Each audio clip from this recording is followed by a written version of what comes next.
የኢትዮጵያ ቀይ መስቀል ማህበር በመላው ኢትዮጵያ ለሚገኙ ተጋላጭ ማህበረሰቦች ወሳኝ የሕክምና አገልግሎቶችን የውሃ አቅርቦትንና የአደጋ ጊዜ እርዳታን ሲሰጥ ቆይቷል። ይህ የሰብአዊነት ድጋፍ ተጠናክሮ እንዲቀጥል የተለያዩ ድጋፎች እየተደረጉለትም ይገኛሉ።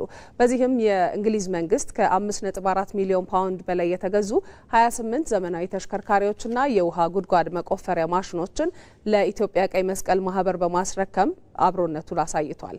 ሄለን ተስፋዬ ዝርዝር አላት። ሰብአዊነት ማለት ከድንበር ከዘርና ከቋንቋ በላይ የሆነ የሰው ልጅ ስቃይ እንደ ራስ ህመም የመረዳት ጥልቅ ርህራሄ ነው። በአስቸጋሪ ወቅት ለአንድ ሰው የምንዘረጋው እጅ፣ የምንሰጠው ተስፋ ወይም የምናሳየው ደግነት በዓለም ላይ ካሉ ሀብቶች ሁሉ የላቀ ዋጋ አለው። በግጭት በድርቅና በአየር ንብረት መዛባት ምክንያት ለሚሰቃዩ የእርዳታ እጅ ለሚሹ ወገኖች ድጋፍ የተቀደሰ በጎ ተግባር ነው። የኢትዮጵያ ቀይ መስቀል ማህበርና የዩናይትድ ኪንግደም መንግስት አጋርነትን ያሳዩበት ከ5.4 ሚሊዮን ፓውንድ በላይ የተገዙ 28 ዘመናዊ ተሽከርካሪዎችና የውሃ ጉድጓድ መቆፈሪያ ማሽኖች ርክክብ ተደርጓል። ዩናይትድ ኪንግደምና ኢትዮጵያ የሀገሪቱ የአደጋ ጊዜ ዝግጁነት፣ የሰብአዊ ድጋፍና የምላሽ አቅም ለማጠናከር ለዓመታት በአጋርነት ሲሰሩ ቆይተዋል። የኢትዮጵያ ቀይ መስቀል ማህበር ባለፉት 90 ዓመታት በመላው ኢትዮጵያ እያከናወነ ያለውን ወሳኝ ስራ በመደገፍ ዩናይትድ ኪንግደም ለኢትዮጵያ ቀይ መስቀል ማህበር ተጨማሪ ድጋፍ በማድረጓ ኩራት ይሰማኛል። የኢትዮጵያ ቀይ መስቀል ማህበር ላለፉት 90 ዓመታት ከህዝብ ጎን በመቆም ሰብአዊ ድጋፎችን ሲያደርግ የቆየ ሲሆን አሁን የተገኘው ድጋፍ ለማህበረሰቦች የሚያደርገውን የነፍስ አድን ስራ በከፍተኛ ደረጃ የሚያሳድግ ነው። This support will transform the emergency response capacity of the Ethiopian Red Cross Society.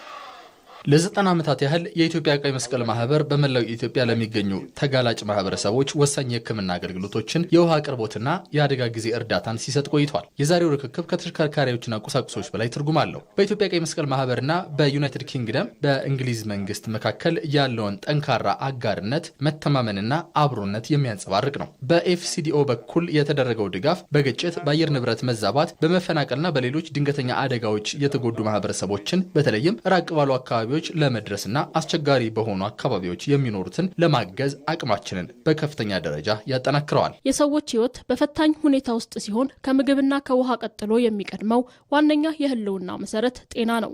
ይህንን የጤና ዘርፍ ተደራሽነት ይበልጥ ለማጠናከር እንደዚህ ያሉ ድጋፎች ተጠናክረው ሊቀጥሉ ይገባል።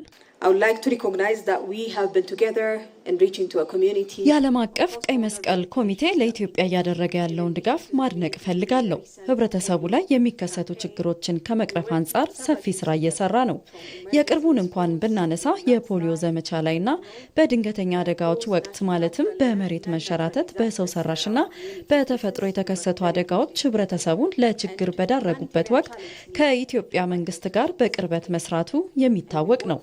የሰው ሰራሽ አደጋዎች መደጋገፍ የሚፈልጉ በመሆናቸው በዚህ ረገድ ከቀይ መስቀል ጋር በቅርበት እየሰራን እንገኛለን። ድጋፉ ራቅ ባሉ መንደሮች የሚሰቃዩ እናቶችና ህጻናትን በሰብአዊነት ለማገልገል ፋይዳው የላቀ ነው።